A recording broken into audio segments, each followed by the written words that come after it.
రేపటి ఉమ్మడి కుటుంబం అప్కమింగ్ ప్రోమోలో ఆనంద గారిని డిశ్చార్జ్ చేసి ఇంటికి తీసుకొని వస్తారు.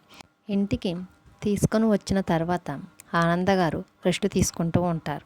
ఈలోపు ప్రీతి అనన్య చెంప మీద ఒక్కసారిగా కొట్టి ఇంటి నుంచి బయటికి గెంటివేయాలని చూస్తుంది. వెంటనే అక్కడ ఉన్న లీలావతి ఎందుకమ్మా అనన్యను కొట్టావు అని అడుగుతుంది.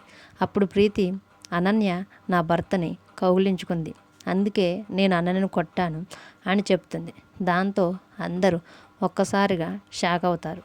అప్పుడు లీలావతి అక్కడే ఉన్న రోహిత్ దగ్గరికి వచ్చి, నాన్న రోహిత్, నిన్ను నిజంగానే అనన్య పట్టుకుందా అని అడుగుతుంది. అప్పుడు రోహిత్ ఒక్కసారిగా ఏదో ఆలోచించుకుంటూ రోహిత్ వెనక నుంచి అనన్య వచ్చి పట్టుకున్నట్టుగా, అప్పుడు రోహిత్ ప్రీతి అనుకొని వదులు ప్రీతి వదులు ప్రీతి అని అంటూ ఉన్నట్టు మనకి ఒక క్లిప్ చూపిస్తారు.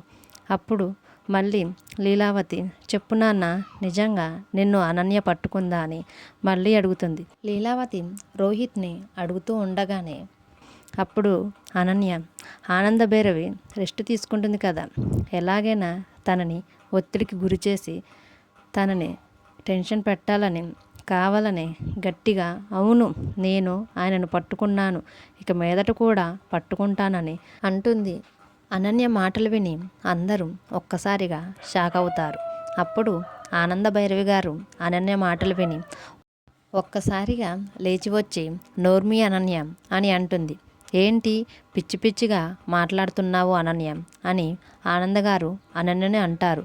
అప్పుడు అనన్య మీరు ఎన్ని అన్నా సరే నా మెడలో ఆయన కట్టిన తాళి అబద్ధమైపోతుందా అత్తయ్య గారు అని అనుకుంటూ అనన్య ఆనంద భైరవి గారు బాగా టెన్షన్ పడేలా మాట్లాడుతుంది.